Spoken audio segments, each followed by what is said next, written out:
Hello and welcome everyone to yet another webinar brought to you by People Development of Organic Intelligence. My name is Robbie Zialcita. I am from Organic Intelligence, and we are here again live for another webinar series. And I know that many of you have been following us on our Facebook page and also on YouTube, our YouTube channel, where we have webinars every month, and we do our best to give you information and updates, on things and trends that are happening and could be useful for you in coping with this now normal that we are experiencing during this time of 2021 still. Okay, so we've been on lockdown since March of 2020. So, if you're still hanging on, that's great. You're moving forward, and I think that's really a positive thing to have. And we have different topics, and for today we are actually going to talk about coaching. But before that, actually, we are also welcoming those of you who are first timers here on our webinar series. And if you are a first timer, maybe I'll just give you a little bit of an introduction of what our company is all about here in Organic Intelligence. So Organic Intelligence is essentially a communications think tank. We provide strategic communication solutions by harnessing local, community, and best-in-class global resources to connect organizations with their intended audiences and stakeholders. So we have 5 different business units within Organic Intelligence. We have marketing communications, which is really all about brand and people marketing planning, communications planning, organizational development and planning, financial planning. Our other business unit is market intelligence, which is really qualitative and quantitative research, online, on-ground, channel-specific research, digital financial audit, ethnographic, experiential, and new models in terms of research.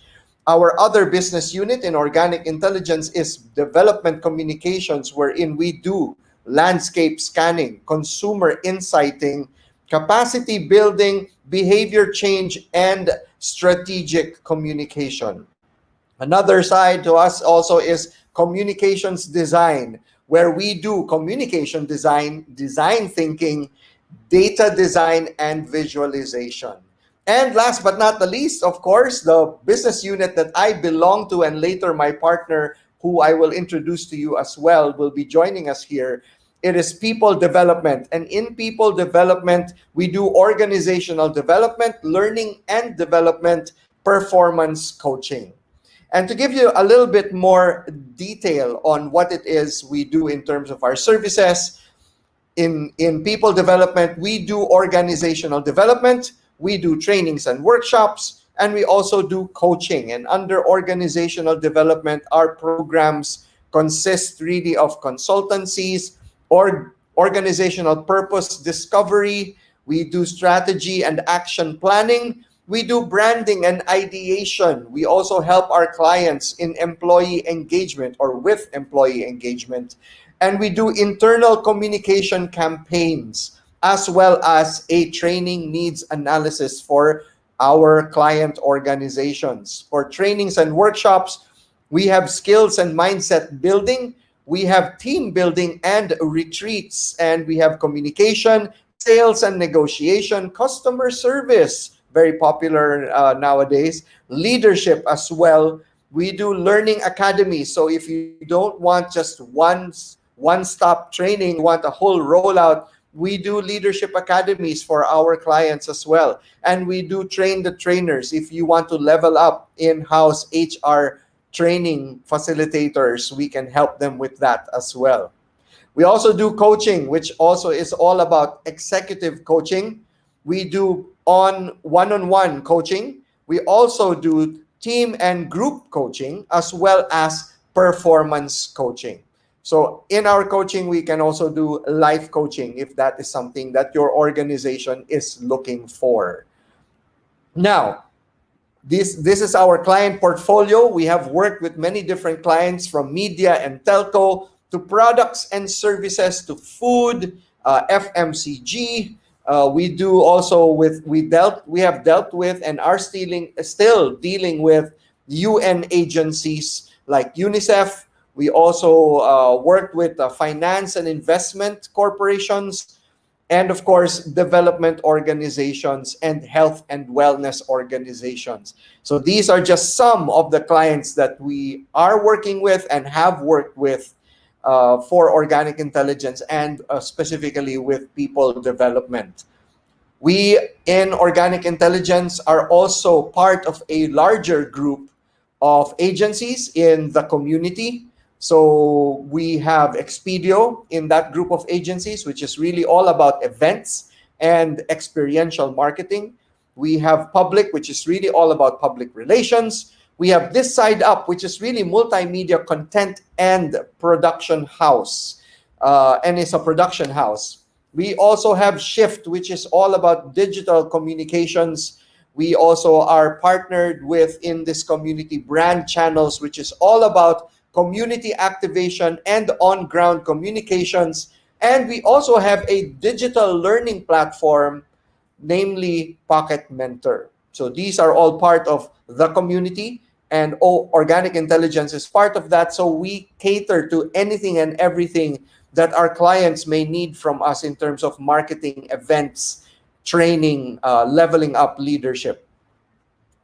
As for other strategic partners, we are also aligned with ESOMAR, which is a member of the European Society of Opinion and Marketing Research. We are also aligned with MORES, okay, which is a premier organization of marketing and opinions and polling agencies. We also are aligned with the DOST, okay, with the DOST, and basically with the Philippine Council for Health Research and Development.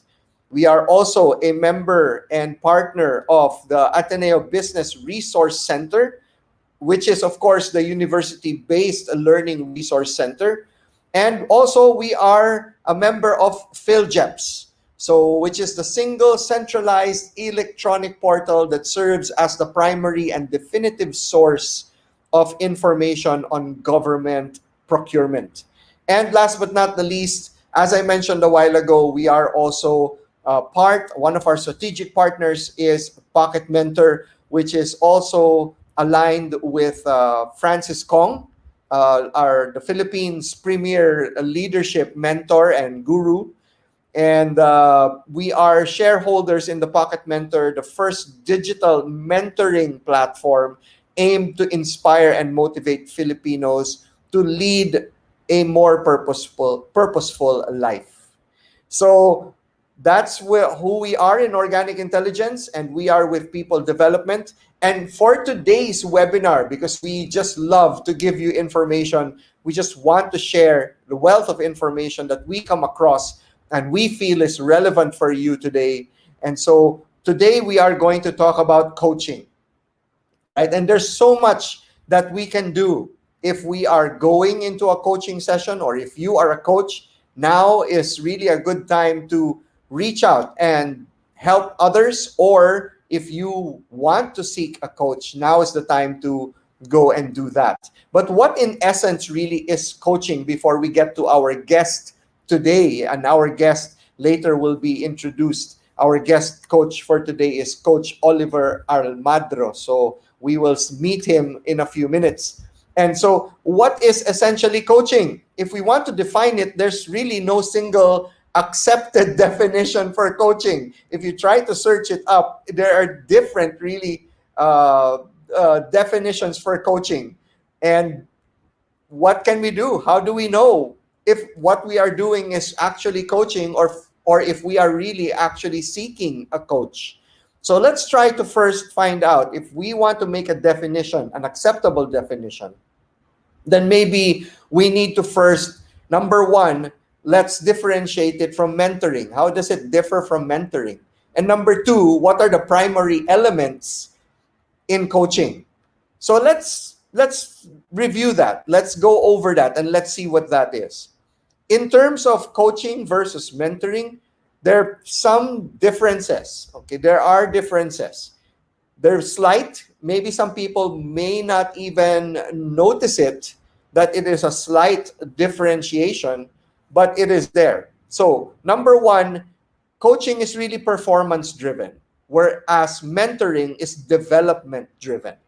All right. So development of self in terms of your professional life, right? Whereas coaching is really all about your performance, you bettering yourselves in what you are already doing. So it's really more about actions. Next, both actually kind of provide guidance, but in essence, coaching is the part that really gives guidance, whereas mentoring provides knowledge. That's why when you seek a mentor who is probably either in the same career that you are in or the same sport that you are in. These are the mentors that you look for. But if you're looking for a coach, doesn't matter, as long as the coach can provide you guidance. Next, it's really short term in terms of coaching, only about 3 to 6 months, whereas mentoring can last a long time, could be a year. All right, it's really long term. Next, we have a coach. Is the coach usually will set the agenda for you, and a mentee is, whereas mentoring, the mentee sets the agenda for the mentoring session. So there's a difference right there. The coach sets the agenda for the people that he or she is coaching, whereas in a mentoring situation, it is the mentee, the person who is learning from the mentor, to set the agenda. So the mentee sets the agenda, and that's a big difference, right? Next is, in terms of coaching, it is very structured. There is a set place where you can do coaching, or where you should be doing coaching, so that you're focused. If it's sports, of course, it has to happen where there's equipment, there's a gym, wherein you can practice what the coach is actually telling you to do. But in mentoring, it can be informal. You could be in a cafe or a restaurant, or maybe in an office, a private place inside the office. So those are those are basic differences that we have now in terms of coaching and mentoring. Another difference is that for coaching, it is specific. It has specific and measurable outcomes, right? It has specific and measurable outcomes. In terms of sports, it's really about winning, right? It's really about winning. If it's in terms of performance inside maybe a corporation, it's also about winning, meeting deadlines, leveling up your skills and your expertise, getting new knowledge in order for you to be able to further your career within an organization. So that's coaching. Whereas mentoring, outcomes may change through time. The outcomes can change throughout the mentoring session in terms of what you want, if that's the career path that you want. Or maybe you might find out that after the mentoring session, you want to shift careers within the same organization. It's possible. That's something that you can do when you are in a mentoring session, and that differs from coaching. Last maybe difference that coaching has over mentoring is that there's no need to specify any issues, whereas in terms of mentoring, outcome definition and measurement is important. All right? So there's no need to specify any issues in terms of coaching. It's really about moving forward, enhancing your performance, and of course, giving guidance so that that performance can be improved.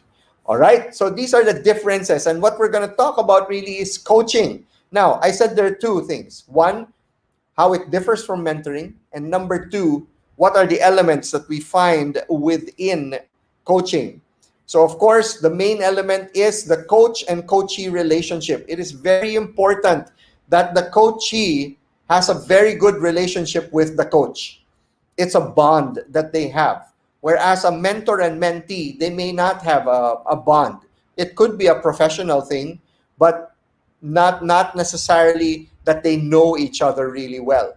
A coach usually may know the coachee really well in order to coach them properly. So the coach and coachee relationship is important. They have to trust each other, and they have to, of course, work with each other's personalities in order to bring about a better working relationship.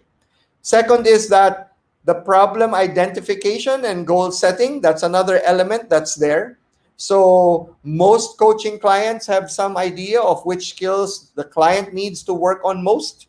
So even though the best coaches use multiple proven assessment tools to verify this and to identify the client's strengths and weaknesses. So really it's about problem identification by the coach in that coaching session. So of course the relationship needs to be strong. Another is that it's problem solving, but problem solving in the sense wherein the coach now helps the coachee bring out the solutions. So the coachee actually finds their own solutions through the help and guidance of the coach. Number four is that it is a transformational process. So if you are still stagnating in the same with the same results and you're not moving forward, then you are not maximizing your coaching sessions. All right. So coaching really, one of the main elements of that is that it's really transformational, that the person needs to improve. And there has to be significant change in improvement, whether it's performance in sports or performance in the office or performance maybe even at home. It can also be for life. Now, outcome and definition measurement, yes, is also part of that. And of course, it's because it's transformational, the outcome definition, the results need to be clear. What is the goal? What is the goal that you have for this coaching session? And of course, how do you measure whether you were successful in that coaching session? So it's important. One of that is the final element that we have in coaching, that it is time bound to a point wherein there are results, measurable results. And those results are set at the beginning of the coaching session. So these are the elements. We saw the difference between mentoring. So maybe we can have an acceptable definition of what really coaching is or what coaching might be. And so here is an acceptable definition of coaching. It is really a two-way process. So it's a dialogue. It's a two-way process where one helps another person reach his or her optimum performance while partnering in development. So it's a partnership, optimum performance, whether it's work, life, sports, in whatever endeavor that you find yourself in. Get a coach that you trust, get a coach that you know, and dialogue with that coach. Have a sincere and open communication with that coach. All right? So now that we've heard what coaching is really all about, let's move on to the meat of our webinar today. And we are going to talk to Coach Oliver Almadro in a few minutes or in a few moments. But first, let me call to our webinar right now my colleague and my friend from Organic Intelligence People Development.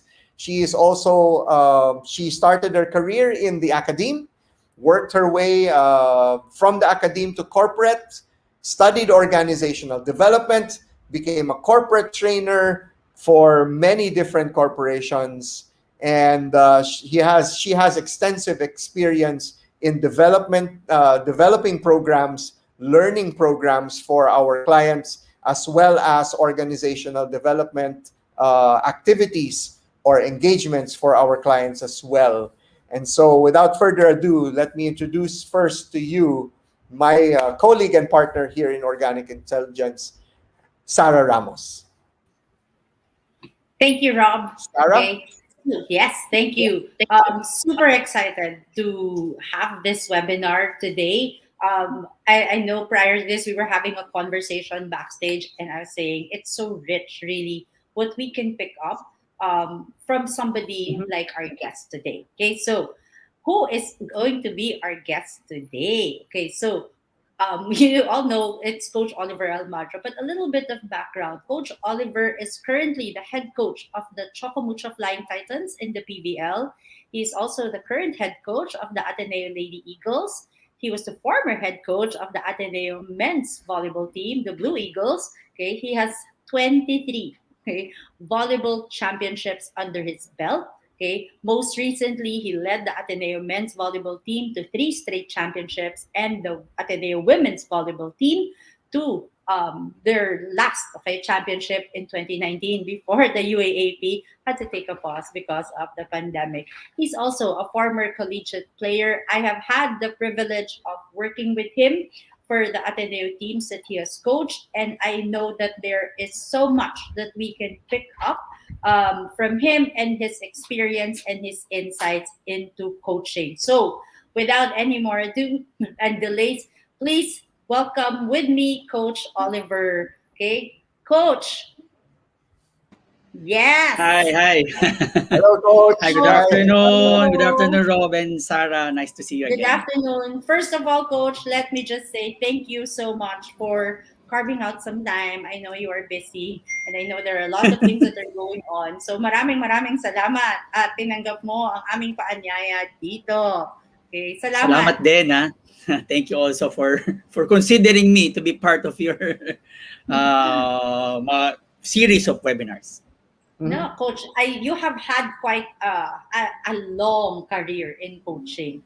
So even I do not know this, and I will take this opportunity to find out how did you actually get started in coaching? Uh, well, first, I started coaching. When I was still in college, hindi naman kasi ako superstar. I'm not the superstar type of a player. So parang marami kang ideas. When you're an athlete and I'm a setter, so you have many ideas. And then I started coaching small leagues, high school teams, Colegio de Santa Rosa, mga academies. And then Coach Romil De Jesus of LaSalle took me as his assistant coach in LaSalle. So I worked with him for 10 years. And then after that, yeah, I started na handling teams as head coach. So I started being head coach nga in Ateneo, men's volleyball team. And then I transferred to NU and then went back to Ateneo and then now I'm here. So I'm now in my 25 years of coaching, and in the UAP, siguro kami na ni Coach Emil yung pinakamatagal sa UAP as head coach. So, yun. mahabang story ang aking coaching. Yes. Correct. And it's been quite, it's a long career and a very successful one. But as you were going through that, diba, you're moving from one team to another, you're coaching from like smaller leagues, going to bigger ones, Yeah. going to collegiate, transferring from one school to another, coaching the men's team, coaching the women's team, coaching Yes. professionally.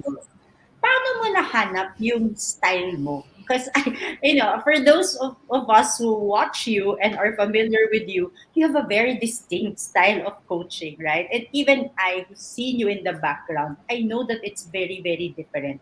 How did you find that? Paano, how did you land on that coaching style? Well, yung coaching style ko is what we call in coaching is the coaching philosophy. So I abide my coaching philosophy, and my coaching philosophy doesn't hindi siya instant. So it took me challenges, nagkaroon ng mga adversities, merong mga success na naka-form ng aking coaching philosophy.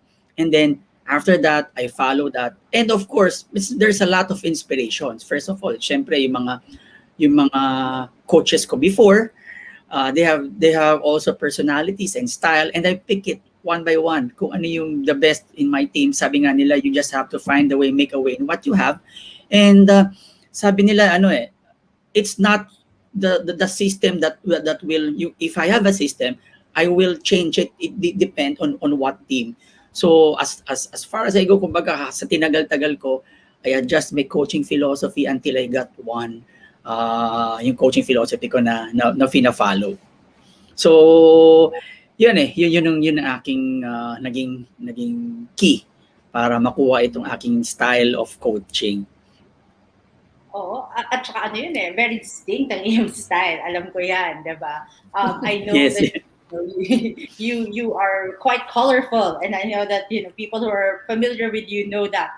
And I think there's that no in that experience na you kind of take from the best examples that you were able to meet, or Yes. yung mga tao na you have continuously, diba, you pick up something. And a lot of leaders are also like that. Parang even as you are coaching, you're continuously growing, you're continuously Yes. learning, diba?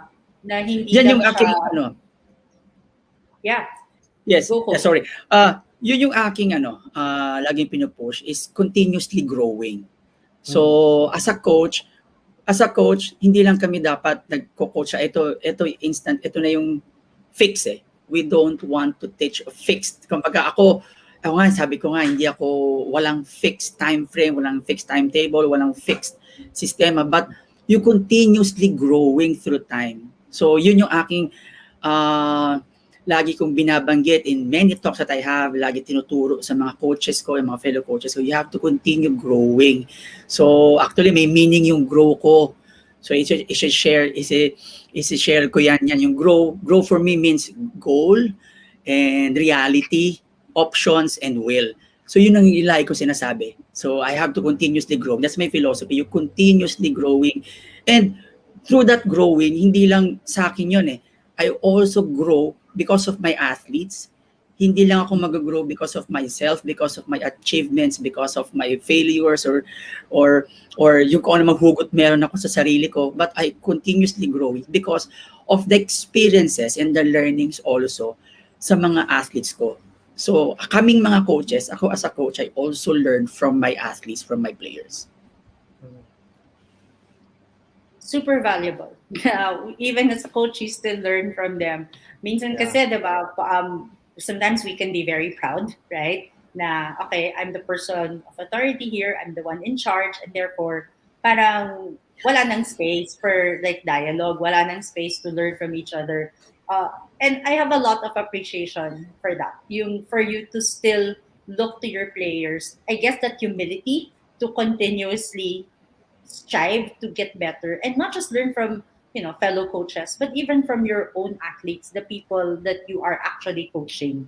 Okay, ang ganda nun kasi it Yes. shows so much na, di ba, even for the leaders that we have who are working in corporate, I guess that level of humility is also necessary, kasi ang dami mo pa rin pwedeng matutunan from the people that we work with if we are just going to be open to listening to them as well. Yes. Ganda. That relationship is really important. Important talaga yan. So when you follow a coaching philosophy, you build trust through the relationship and through involving everybody. And you experience that naging nakasama kita, natulungan mo ko in one of my success in one of my team. Yeah, Sarah, you, Rob, and Jen really helped me in my previous championship a lot. So with your mentoring, sabi nga niya, coaching and mentoring, with your mentoring to my athletes, and I really involve my athletes, my coaching staff. Hindi ko sinasarili ko ano yung plano ko. Sabi nga kanina ni Rob, iuulitin ko, may goal setting. Kailangan may goal setting. Ako as a coach, when that year arrives, kanya itong year na to, ito yung team ko, this is my team, this is my coaching staff, these are my players. I-compare ko yan sa other teams. Yes, meron mas malakas, may mas magaling, but you just have to have a goal. You have to goal set. And that goal setting, hindi ko pwedeng ito ang gusto ko mangyari. I have to involve my coaches. I have to involve the athletes. Sasabihin ko sa mga athletes ko, ito ang gusto ko mangyari this year. Ito ang gusto ko mangyari the next 2 years. And then with that, nade-define yung role namin isa't isa. So yung mga players, nade-define nila yung role nila. Ano in-expect sa akin ni Coach O? Ito lang in-expect sa akin. So when I build that relationship, I involve the coaching staff, na-establish yung rules namin tsaka standard as a team. With that establishment of rules and standard, with that goal setting, alam na namin kung saan kami pupunta. And then, kung ma-achieve pa namin more, it's because it's more eh. Kumbaga parang that's excellent mindset. Kumbaga meron ka ng goal, kung lumagpas, better. So I always tell that to my athletes, we really have that goal, realistic goal, and we have that far goal. So yung realistic goal, pag na-achieve namin, we can go more. Na namang masama. Yeah. There, Ang ganda, yeah. no? Yeah. Rob. There's something that you said, Coach O, na parang nagustuhan ko na sinabi mo hindi mo sinasarili yung mga plano mo. And I think that's such a powerful thing, and I noticed that no, when I was interacting with you and your team when we were with the Lady Eagles. And parang ang ganda nga ng synergy na yun eh. I felt that they knew your mind.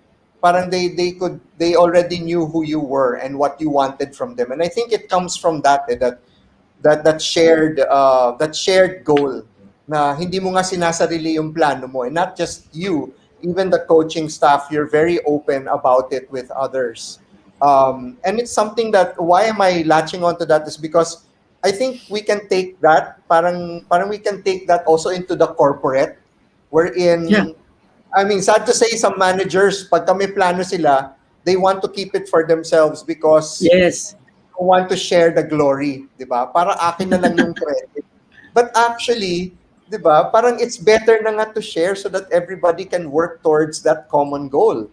And I think that you've already proven that na when you win championships, it's because nga people are already sharing in that journey of the goals that you've set, no, for the team. So I mean, ang ganda nun. I really like that mindset that you have, and that probably has helped your teams also, win most of the time. Well, ako naman, tama. Yun talaga isa sa mga keys for me. And naman, as you mentioned kanina, 'di ba, yung meaning mo ng coach, and ako simple, coach, parang 'di ba before, how do we call an automobile before? It was called coach, 'di ba? 'Di ba yung coach, 'di ba yung coach.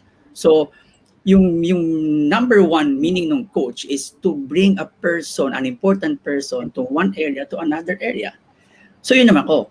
As a coach, I have to bring them from this place to another place. And all they can do is put that attitude and effort. And we really have to be helping each other. So ano bang attitude ng isang athlete? Ano bang role ko as a coach? So I just have to accept that. Ano bang attitude and effort meron siya? And ako, I will help him. I will help her move from one place to another. So yun ang ano ko eh. So we really, I have to be that coach, just to bring them to a level that they cannot do by themselves eh. Diba? Right. So I just put a strategy, I just put a plan, I just put a goal for them to achieve that goal, to achieve that kung saan nila gustong makapunta. Coach, nice. Just to deep dive into that, when you're talking about goals, a while ago you were saying, syempre meron kayong team goal, diba? And everybody's very clear about what we want to achieve.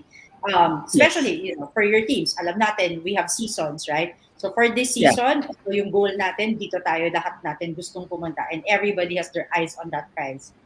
Do you also take the time to set individual goals with your players? I mean, I know that there's a team goal, pero individually, meron din ba silang, okay, kasi syempre iba-iba yan, di ba? Iba-ibang position, iba-ibang capabilities. You also carve out that time. You set individual goals with your players. That's what I call personal goals. Tinatawag ko sa mga athletes ko yan personal goals.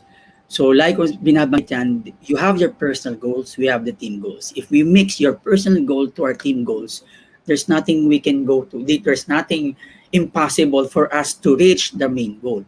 So Yeah. there are a lot of personal goals. Pwede hugot yan, pwedeng, di ba? Pwedeng hugot mo yan, pwedeng meron kang pinag-uugutan na malungkot or masayang experiences. But I tell them, it have to be three-dimensional. Kumbaga ako, I teach them three-dimensional coaching. I mean, I'm pushing to three-dimensional coaching. Well, Yeah. What's that personal goal? Sometimes, meron akong isang athlete before when I started being the head coach. Alam mo sabi ko sa kanya, ano siya, I am starting coaching that time. So, yun na ako active ako, masyado akong energetic. Sabi ko, marami sila gusto maging rookie of the year, marami silang rookie eh. So, what I guess is, if you want to be the rookie of the year, you have to think of that. Lagi mo dapat binabanggit, lagi mo sinasabi. Alam mo, until sa password ng laptop niya, rookie of the year, rookie of the year. So, it's the power of words, power of mindset. It's because it's his personal goal. I want to be rookie of the year. So, whatever happens, I want to be the rookie of the year. So, may gagawin ako sa sarili ko, pero may team goal ako. And eventually, he became the rookie of the year. It's because he keeps on saying that. Yeah. So, Maddie, example si Maddie, I told Maddie na this year, hindi tayo makaka-point, pero ito yung palalakasan natin. Let's habulin natin yung best blocker. Indeed, pinilit namin habulin. Ganun. Kumbaga parang may individual ako pinapag-goal sa kanila. And in games also, I asked them a personal goal. Parang, middle blockers, I need at least 6-7 blocks for today. Mix na kayo. So, in mindset, we just need 6 to 7 blocks na achieve na natin yung goal. And without them thinking of it, iniisip lang yung personal goal nila, nag-add up yon. Small things add up. Small things add up. Small things add up. So, kung siya, ang goal niya, magkaroon ng 6 to 7 blocks, yung dalawang middle, goal niya to 6-7 blocks, kinakausap ko rin yung isang spiker. Sabi ko, kailangan natin ng mga 20 excellent sets today. So, if it will add up, it will make a set. And if it make a set, it will make a game. So, importante yung personal goal. And then, mag-a-add up yun to have that team goal. It's really very rich. And the thing that comes to mind is, without divulging who, sometimes also when they come in, especially for athletes, and not just for athletes, for employees in an organization, there can be kasi a mindset of, but if I set the goals for myself, if I'm going for something for myself, isn't that counterintuitive? Am I being selfish by thinking about that? Diba? Madamot ba ako kasi iniisip ko yung sarili ko? But that perspective, diba, it's very big picture. It's understanding that if I make myself better, there is no way that making myself better will harm the team. Diba? Yes. If I put in the effort, I'm adding to what I'm giving the team. So maganda din talaga na meron kang nabibigay. And while, diba, it's good, there's a team goal. Malakas din kasi yung kung meron kang gusto para sa sarili mo. Okay? And you said that we worked together. That is something that we also did when it came to coaching for mindset. To be very clear that even if there is something that the team wants, our question is always, what do you want? Okay? What do you want for yourself? It has to be something that resonates with you. And that personal goal tied up and contributed. And we'd like to believe, of course, played a role in making the team better as well. Dami, no? I know that there are so many. I know that we have several questions, and I think that are already coming in via chat. So we will get to your questions, promise. Okay, we will ask Coach Oliver your questions. But if in your experience, Coach, ano yung mga mahirap talaga sa coaching? What are your biggest challenges? And I think I'll put this and frame this, especially during this pandemic. Oo, diba? Alam natin na iba talaga yung buhay, na nagtatrabaho sa office, na iba yung buhay because we're working from home. But your challenges are quite unique in the sense that, you had to play during a pandemic. Okay? What were your biggest challenges for that? Well, in this pandemic, the pinaka-challenge is bringing the best out of them. Kasi online can be too vague, can be fake. Pwedeng, di Mhm. ba, ang ganda ng suot ko, pero naka-chinelas lang ako. Di ba? Ganun tayo, di ba? Naka-Americana, pero naka-short shorts. It can be that eh. You cannot bring the best out of them, out of the online. Iba, no, don't get me wrong. Sometimes kasi baka sabihin, no, online, okay na yan, no. But in our field, ang hirap ako kahit ako, I cannot bring out the best in me. Hindi ko mapakita yung pagiging passionate coach ko, pagiging intense coach ko here sa online. Sabi nga nila, ang laki nung nasa baba, laki daw na yung pinagbago ko character-wise eh. Siguro it's because of the pandemic. It's because hindi na daw ako masyadong nagagalit. I mean, hindi ba? Ganun pa rin naman ako. Kasi nga, nawala yung essence ko, pagiging passionate. Baga yung hindi ko maisigaw yung gusto ko isigaw. Hindi sa galit, it's because you bring. So that's one of the challenge in pandemic. I cannot bring the passion, the real yung no, walang fake. Kung talaga kung mainis, kung masaya, kung galit, sigaw, kung tahimik, hindi ko I cannot show it in online. I cannot teach the proper way in online kasi lahat naman yan titingnan mo lang, check mo lang, and then like that. So that's one of the challenge, and soon is bringing them together. So kung online sa sports namin, unlike any other sports, ito for the sake of everybody, volleyball is the only sport that their statistics rely on each other. So the baseball you can hit home run and you can make a point. Ikaw lang yon.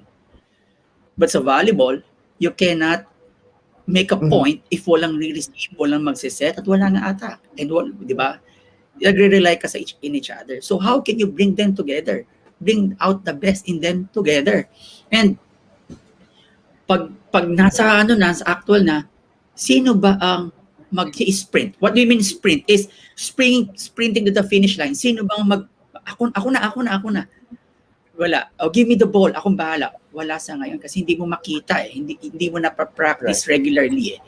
So, it's different from other sports. Basketball, you can, actually, dali nga ng basketball, kahit pandemic, may court ka, mag-shooting ka, makapapractice na yung shooting hand mo, yung range mo eh. In volleyball, how can you receive kung walang 18-meter court and walang magsiserve na kalaban? Right? So, how can you attack kung walang magsiset, walang court? So, it's really different. So, bringing out the best in me as a coach, bringing out the best in my team, bringing them together, and who will make that final sprint to the finish line. So, I keep on guessing until malalaman mo na lang yan throughout pag may tournament na. So, that's what the challenge, especially in this pandemic. What about coach? I know that you've had quite colorful athletes throughout your career. Syempre, my visibility and my familiarity with your teams were really when you were with Ateneo, from the men's team, many years with the men's team, and then with the women's team. And I mean, I also got to know those players of yours, and they're very different, right? Iba-iba sila talaga. Merong mas tahimik, merong mas magulo, may mas vocal, may passionate, diba?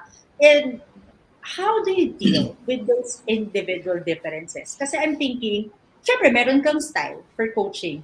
Nag-adjust ka din ba? Depende on kung ano silang klaseng player, at more importantly, anong klase silang tao. Meron ka bang ganun? Well, first, pag naset mo yung rules and standard mo, they know what to expect from you. That's one of isa sa coaching philosophy yan. Set the rules and standard, set the values needed. Now, slowly, you will know each one of them. And it's very important that you know your athletes, you know your player, you know them. Sometimes hindi na nga personally, pero minsan, sabi nga nila, pati personal. Meron nga sila sinasabi noon na parang boyfriend. Pati yung payong, pati yung vitamins, pati yung ganito, kailangan, I mean, ganon eh, kailangan i-remind. I mean, you have to know them. Anong klaseng family background nila? Ano bang, you have, kahit konti, you really have to know. and anong kaibigan meron sila, anong aside from the valuable team, anong set of friends meron sila. So sabi nga you have 20 athletes, you have to know them, each and every one of them, kasi iba-iba ang masarap at hindi masarap sa bawat isa. But of course, you have to set that rules and standard. You have to set that values. Mahirap naman na kasi ito noon ganito kasi old school, sabihin 20 kayo, ako isa lang coach, sino mag-a-adjust? Ako ba mag-a-adjust sa inyo o kayo mag-a-adjust sa akin na isa lang ako? Normally ganon ang ganon ang setup nung araw. Ganon ka-stricto ang mga coach noon. Kayo mag-adjust, yes, tama. Pero sa ngayon, ang philosophy doon is the coach set that rules and standard and values, his philosophy na set niya.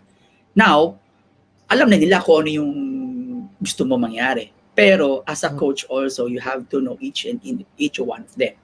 But of course, mayroong mga rules, may standard ka.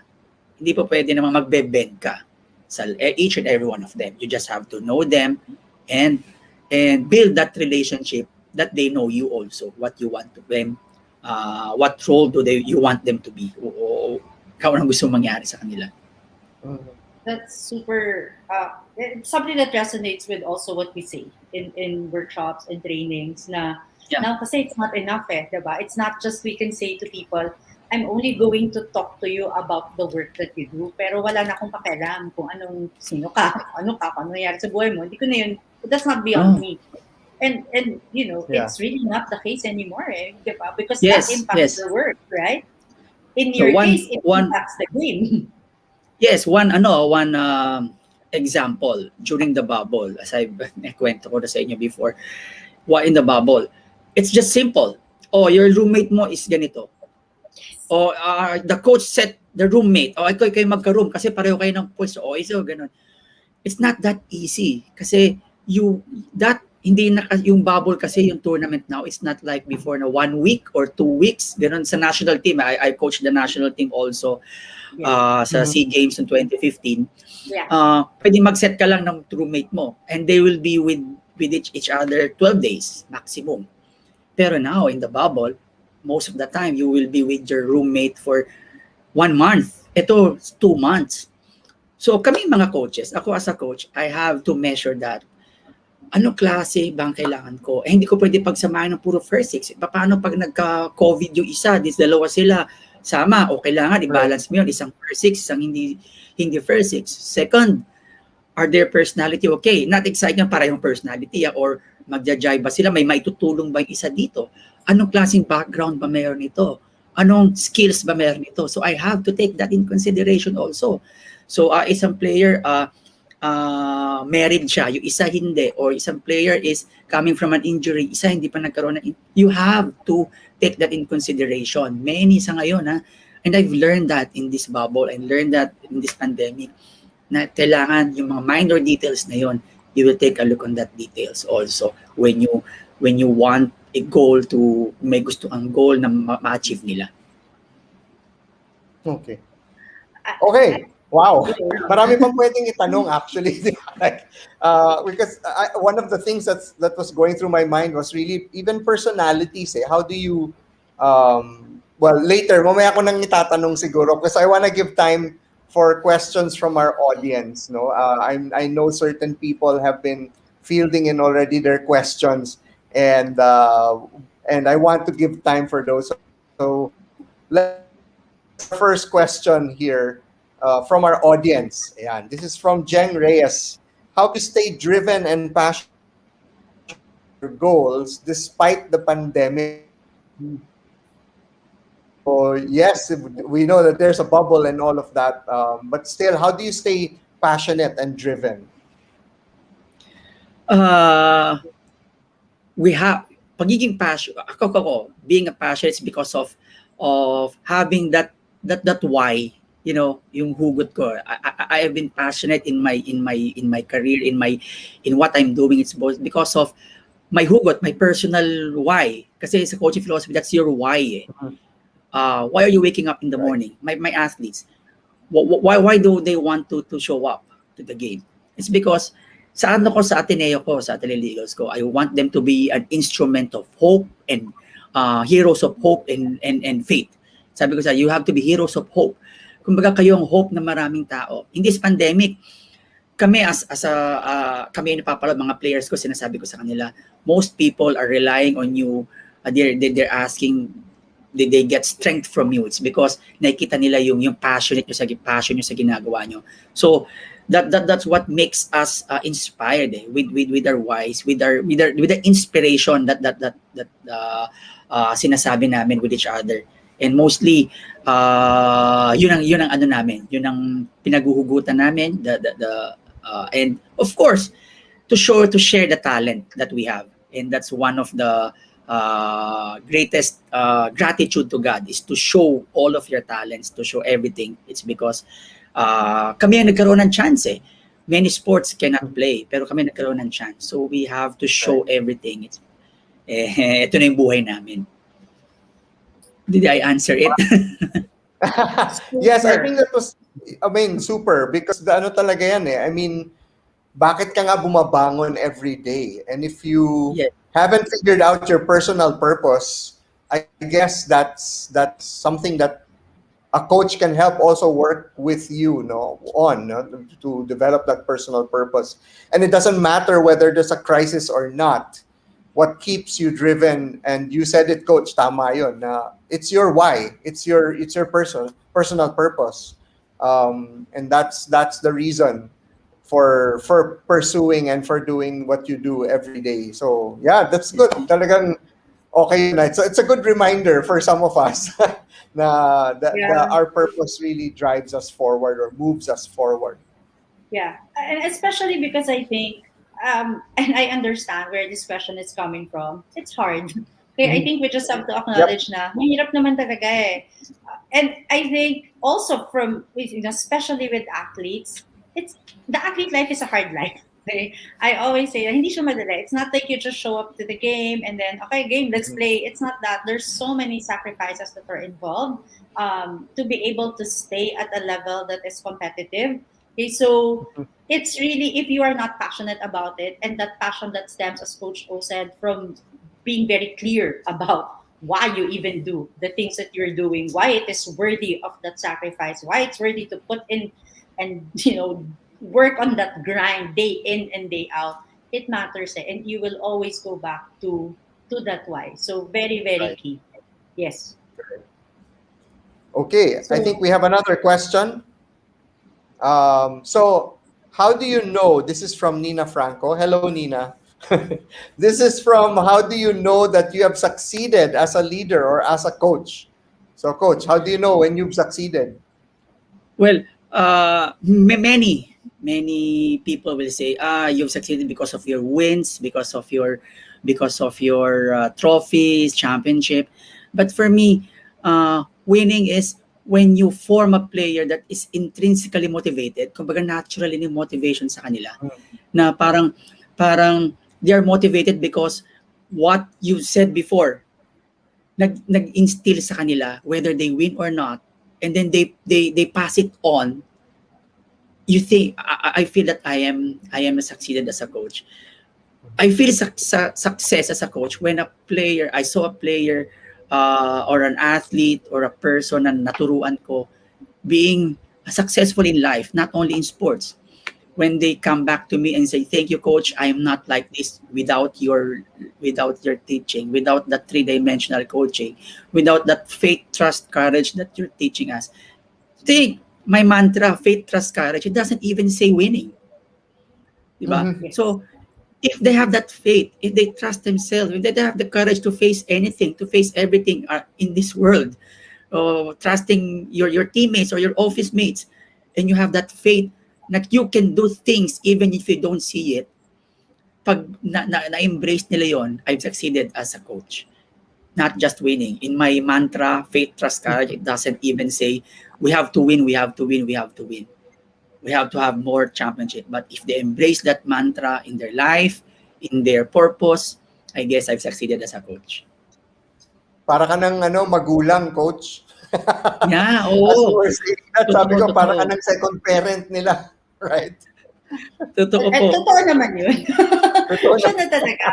And Coach, as a testament to that, I know also that I see that that development of your players, because I think as a coach you really take time to develop them as complete individuals, not just as athletes. I know you, diba, you ask them to spend time together, you have activities together as a team that's actually not done on court. I know you go to mass together, diba? I know you have all Yeah. these conversations. So marami talagang nangyayari behind the scenes that help develop them as complete individuals, so that the end goal becomes not that they're, I mean, the traditional markers of did we win the trophy, did we get the championship.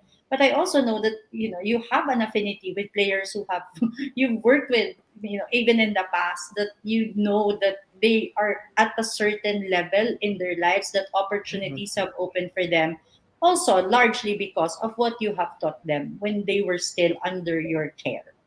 Okay, so Yes. Yes. magandang mindset yon. So I'm sure it also feels, to the question of Nina na, how do you feel na nga when you're successful? They don't have to stay with you forever. And in your case, they really won't, kasi Yes. alam natin, Sabi ko nga may ano time. eh, yung players will just stay with me for 4 years. Kumbaga, sabi ko nga, pag when I recruit, sasabihin ko, hihiramin ko lang po yung anak nyo in 4 years. And after that, I will show you how he or she become as a person. So, pag in middle of 4 years, hindi kami nagja-jive, babalik ko po siya sa inyo. No, just kidding. Just kidding. Pero hihiramin ko muna yung Walang sulian ba yan? Ganun.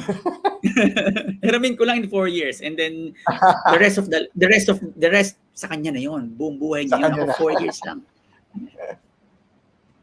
Okay, Okay. next question. Yep, Rob? yep. All right. So our next question is, how can you differentiate coaching from leadership? So this is from Jesse Saison. Jesse, hirap yan How ha. would, Okay, how I'll would you try to. differentiate? Well, for me, coach job is as an individual is to put them in a level that they cannot get by themselves. Yun ang coaching eh. Put them on that level that cannot do it by themselves. Yun kami as a coach. So leadership siguro is leading through example, is by I am the one who will be responsible in things. Mhm. Diba? Kumbaga parang in sa captain, they should be responsible in this. They should be leading the team in terms of pwedeng skills, pwedeng values, pwedeng character. But ako as a coach, I just have to help them to get to that situation that they cannot go by themselves. I just put that goal, I put that standard, I put that values, and then leaders, they are the one showing, I can do this, let's go, let's do this. Mhm. So, Yeah. kumbaga sa ano yan eh, I will just convince them that kumbaga I will just convince them. I am the one who will convince them that they can do it Right. as a coach. And then as a leader, they're the one who will start to sprint to the finish line because my coach wants us to walk. We will run towards the finish line. That's leadership. Me as a coach, I will convince you that you can walk. I convince you that you can run. You can finish that finish line. I'll just convince them. That's my job. Then leaders, okay, I will be the one to to go to that finish line first. That's leader. And then everyone will follow.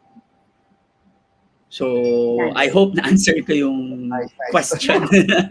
That's a great perspective. I think kasi for a lot of people, especially it's so unique no in sports teams. I completely understand that the perspective is quite different, okay, because of the dynamics and the setup. The reality is in the workplace, in corporate, a lot of the time coaching is a leadership role.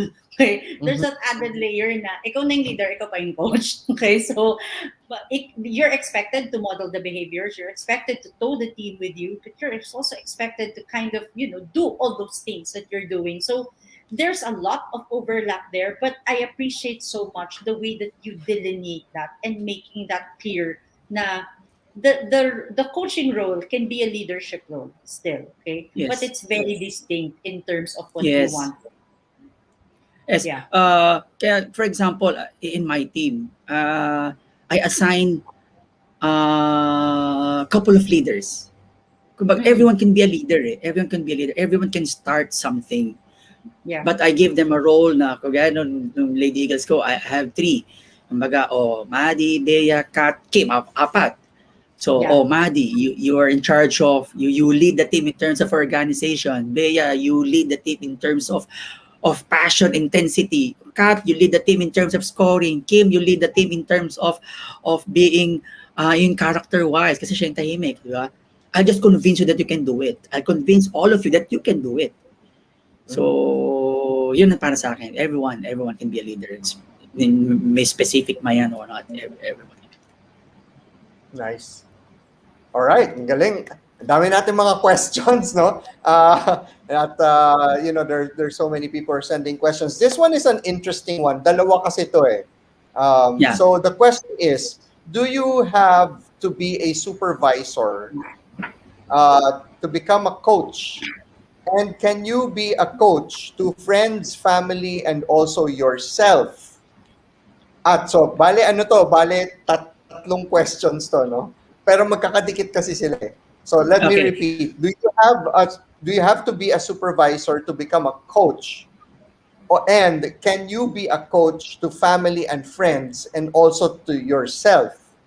If you are already at the top, who do you look up to for support in terms of coaching? Okay. Sige. Ma'am Dina. Okay. Anyway, first, I don't think na, it's annoying. I don't think na kailangan maging supervisor as a coach as long as you have that philosophy of having that standards and values and you have that passion of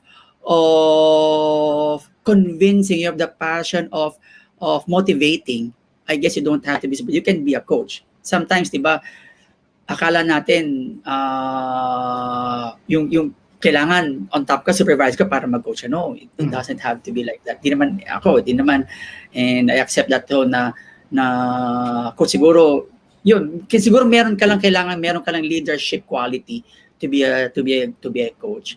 And is it possible to coach your teammates, friends? Yes, of course. It's really possible. Actually, sometimes sa family ko nga, nagsa-sound coach na ako paminsan-minsan.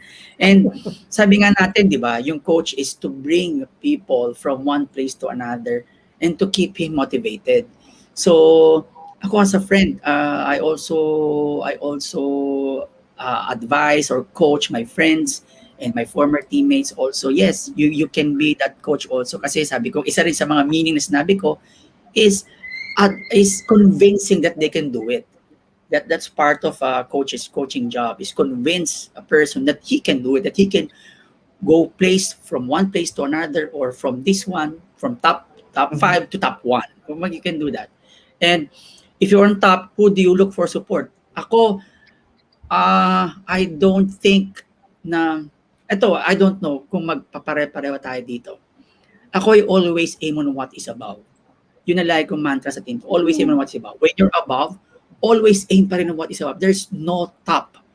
For me, success is a temporary, success is temporary halt of failure.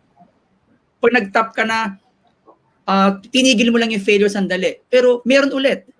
So we don't stop aiming for what is above. So if you always aim on what is above, you always need each other for support. Kasi I don't believe na when I'm top, I'm already here. No, someone can be on top also if you forget that it's also only temporary. So for me, being on top is a temporary halt of failure. Kumbaga, hindi ka na nag-fail ngayon, pero aim on what is above again. Aim on what is above. Aim on what is above. Kaya, ito, hint. Why are we yung team ko, why always aiming up? Alam mo ni Ma'am Sarah yan. Yes, we offer it to God.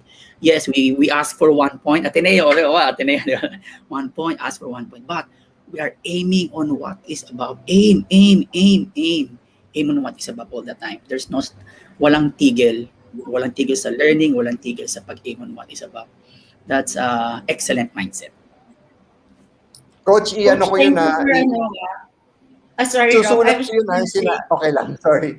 Isusulat ko yung sinabi mo, Coach, yung winning is a temporary stop to failure. Gusto ko yun. Yes. So I keep that. I will keep it in mind. Sorry, Sarah. Go Yeah. ahead. What were you about? No, that's exactly what I was saying. Lolokohin ko si Coach O. Coach, hiramin ko yan na. Credit owner ko na lang Yes, ikaw. yes. It's so nice that I think, and that maybe one of the reasons why you are continuously successful is because you know that you constant, di ba? Parang ngayon, for now, but it's temporary. And if we are complacent or if we rest on our the achievements of yesterday, well, then somebody will be better than us. And if we don't put in the effort continuously, so thank you for that reminder. I think that is very key.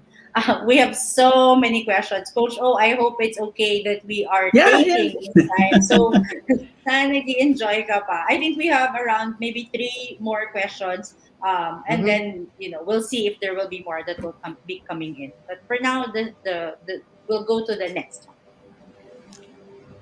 All Okay, right. so So our next question is from okay, is this from okay. Elvin? The question is, okay, I have it here. I'm looking at another screen. Okay. Hello, Coach Oliver. First of all, Sunny Elvin, solid fan niyo po ako. Okay, so solid fan si Elvin ni Wow. Coach Oliver. Can I ask, if ano ang mindset mo sa isang individual na hindi marunong mag-cooperate sa team? So siguro, or sa organization, how do you deal with somebody who is difficult, Coach? Maybe in terms of hindi makapag-cooperate, maybe you know you have a team goal and they're just not Yeah. doing what you're expecting Yeah. them to do. Well, marami experiences tayo sa ganyan. But, yung ganun klaseng athlete or player that sometimes you think that hindi siya magko-cooperate, I most of the times I give them more responsibility. Kumbaga parang yeah, I give him responsibility to feel that she belongs, to feel that she has responsibility in this team. Kasi the more na hindi siya nakikooperate and the more na you tend to neglect him or her, you don't cooperate, okay, ayoko na sa'yo. No. For me, it's a reverse. The more that you cannot cooperate, the more that I will give you responsibility for know that you have a role and for you to know that you have a big role and you are a key to the success of this team. With that, unti-unti, she will belong or he will belong to that team and he will know that, oh, I have a purpose. Every player, every athlete should know their purpose. Kung hindi siya nakikooperate, it's because maybe he doesn't know his role, his purpose. Mhm. In my team, I always tell them, from number one player to number 14, I individually tell their role. And sometimes, I remind them, oh, ito yung role mo, ito yung gagawin mo, ito yung hihintayin mo, ito yung expect mo. Even if she doesn't cooperate, me for myself, I give him purpose. I give her purpose. I give her role. Now, it's up to her if she will do it. But, ikaw ba, pag binigyan ka ng role sa team or any organization, hindi ka ba magkakaroon ng motivation to do it or perform? Of course, you will have motivation because you know that you have a role. You know that you have a responsibility. And I always tell to my team, each responsibility, each role is very important. Kasi nung player po ako, taga-abot lang po ako ng tubig at saka towel sa mga teammates ko. But, my team captain listens to me.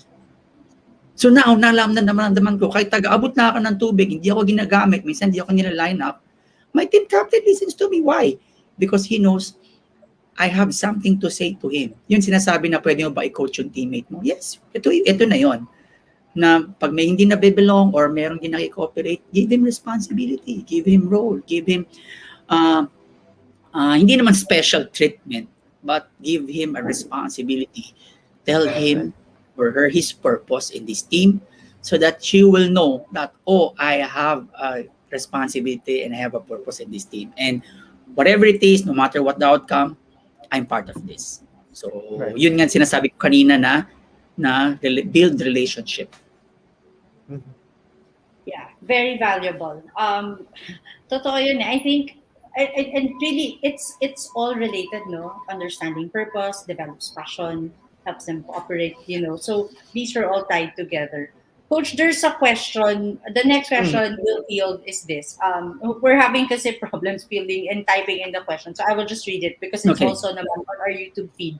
So the question is, during the very rare times that you lose, hindi ako yun na yung question, very rare times that you lose, what do you tell your team or your players?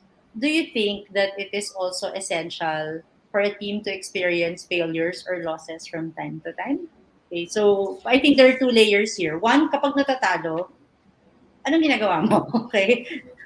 What do you tell them? How do you address that? Kasi losing is, di ba, it's inevitable. Once you join a competition, pwede kang matalo. Reality yan. So pag nangyari yun, what do you tell them? And the second is, do you think it's essential also for a team to experience failures or losses from time to time? Importante ba siya? Or hassle siya? Oh, yes, yes. Sabi ko nga sa ako in building a coaching philosophy, nagmamatter yung success, challenges, and adversities. That losses are adversities. That losses are obstacles. And how you overcome that adversity and obstacles will just build your mental toughness, will just build your resiliency. And you can so that when you know that it's just an adversity, you can control what happens to you. But parang resiliency keeps you in contention, resiliency keeps you competing. So that losses will just teach you to be more resilient. I tell my athletes na that adversity is just a thing for you to be more tough, or to keep you competing.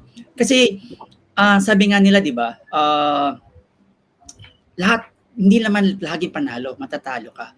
But how you overcome that adversity is how Mhm. you bring back that motivation. How it will make you resilient, will make you tough in certain tournament or certain other things that you do with your team. Right. So para sa akin, losing is part of being a champion. You will not, sabi ko nga, I always tell my players, you will never know what's wrong if you didn't make a mistake. So if you Mhm. make a mistake in this tournament, you know what's wrong, and then you know what you will change next time. Sometimes merong mga bagay-bagay na you're not in control, you cannot control things. There are a lot of things that beyond your control, but you can only focus on the things that you have control of. Kumbaga, maraming kagaya sa amin sa bubble namin na injury si Mother, wala kaming control doon. So next time we will think of things that we have control. So yun nga, yung losing, ano yan kumbaga, is just uh, it will help you overcome obstacles soon. Kumbaga, kasama talaga yan sa success, yung challenges. Without that adversities, without the challenges, you will never know your mistakes, and hindi tayo mag-grow as an athlete or as a coach Right. or as a team. Correct. And I go back, Coach.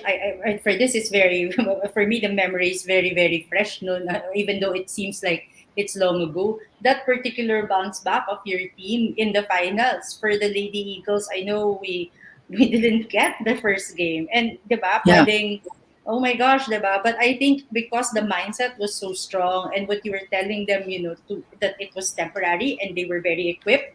So it was Mhm. possible to come back from that. Okay, so very clear, and I bring that up because I know, and that is a very clear example of how you can overcome what is adversity. Temporary siya It's really dependent on how we deal with it and what we do that is, or all the things that are within our control. Okay, the game that Yep. we play, the effort that we put in, and I know you tell them that a lot. Yun talaga yung nagmamatter. Okay, so Okay. yes.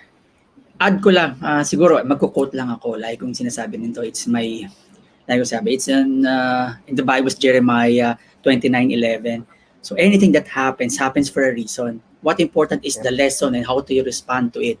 It should be in a positive and faithful manner, like in Jeremiah 29:11. Anything can happen, it's just for hope in the future. And I always tell that. just have courage at the present and hope in the future. So, kung ano man mangyari ngayon, face it, bounce back, be resilient, choose how to overcome that adversity, and hope, Mhm. and have that hope and faith in the future. Galing. Beautiful. Nice. Okay, I think we have room for one more question. Oh, yes, one more question. This is our last question from Dena. And as coach, where do you find your strength during times of adversity, especially in a pandemic and everything seems to go against us? How do we keep supporting our team? Well, you first strength during time of as I mentioned a while ago, challenges and adversities uh, can make me resilient and keep on competing. Resiliency keeps me Mhm. competing. And yun nga, kinote ko kanina is I'm pinangahawakan ko yung first na yun, Jeremiah 29:11. For I know the plans I have for you, says the Lord. And it's always for the good, not for disaster. That's my strength. That's our strength. Nung time ng pandemic, that's our strength. My team, we always say that verse na Jeremiah 29:11, talagang it's with a purpose. So yun, lagi namin. And in the pandemic, uh, supporting our team. How do we keep supporting our team? Just keep them motivated. Kumbaga, I will mention, I will quote Doc Rivers sa sa coach niya na let's win the wait. I mean, in Mhm. pandemic, while waiting, we have to be winning. Kumbaga, I cannot show the passion and the intensity on the online, but I can convince them, diba sabi ko as a coach, I can convince them that they can win even while waiting. Hindi ko sila pwedeng isa-isahin now. So ngayon, I just have to to reiterate yung grow, yung sabi ko kanina, yung growing. Yes. In Yeah. pandemic, sabi ko, they should keep on growing. They should have goal. They should have realization. They should have options, whatever it is. And they have that, to got to have that will, that steadiness of will, that no matter what, I am willing to train, I will willing to keep myself fit because in the future I have hope and faith that we will compete. And that competition, I already won it because while waiting, I'm winning. So win the wait. Thank you so much, Ganda. Coach. Hope is so powerful, I think, and not just for your team, but I think for all of us in this situation. That's really the best thing that we can do, right? We hope for better days. We hope for opportunities that will come to us in the future. And as we keep that hope alive, allow us first to say thank you to you, Coach Oliver. Thank you so much for sharing your time with us. We learned so many things. Honestly, we can keep going and going, going, and maybe Yeah, Yep. yeah. in the future we can invite you again. I know there's still so Wow. many things to talk Yes, about. yes. Ang dami pang tanong na alam ko na sa isip ng mga tao na nakikinig sa atin. So hopefully this will not be the last time, and we can have opportunities to sit down with you again. Maybe even with some of the people in your team to get a different perspective. But this has been a wonderful learning afternoon for us and for all the people who listen to us. So, on behalf of all of those people, our deepest gratitude, Coach. Maraming salamat for Oh, thank sharing you. with us your time. Yes, Thank you, thank you Coach O. also. Thank you also. Thank you also for inviting me here. Talagang just have that courage at the present and faith in the future. Yan ang like ko sinasabi. And have that faith, trust, and courage. And last, I will say na alam niyo naman na isa sa mga ano ko yan, I'm a published writer now. Kasama ako dun sa book, yung Winning Still. That Yes. Winning Oh, Still book. nice. I'm part of this. And this book are written by marami essays of uh, athletes and coaches. And Heidelin Diaz is in this book. It's Winning Still. Coach Sandy Arispacochaga, Coach Jong, Akiko Thompson, many Olympians, coaches, famous coaches are here in this book. And yun, nakapagsulat ako dito ng yung resiliency in pandemic, and nandito rin, I wrote, hindi ko alam na magagawa ko to. So yun yung pandemic. I have hope, right? Nagsulat din ako. So I hope kung meron kayong chance, you can get the book. Na winning still, yun. We have to be winning still, no matter what, pandemic or not, winning still. All right. Thank you, Coach. Winning still. Ang ganda ng title, ano? Okay, na. Nice. I love it. I love it. Okay. Thank you again, Coach O, for being with us this afternoon. And sabi nga ni Sarah, we could go on and on, I think, for another hour. Ang dami pang pwede, no? Because the richness of your experience and everything that you're sharing is so relevant, no? Relevant talaga siya sa situation natin, not just for Yes, yes. sports, but sa buhay. So maraming salamat, Coach, for being with us. And we are going to end our session today.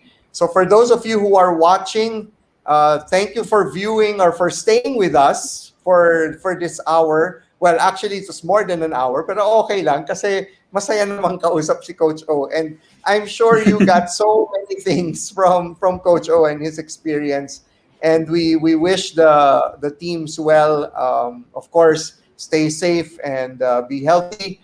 And for all of you out there, we will also post the recording of this session on our website or our Facebook page. So please do go there and watch it if you want to see it again or see the answers or hear the answers again. And for everyone, please stay safe and watch out for our next webinar here in on our Facebook live page for Organic Intelligence. My name is Robbie Zialzita. On behalf of Sarah Ramos and Coach O, we are signing out. Thank you. And thank you for staying with us. Thank you. Thank you.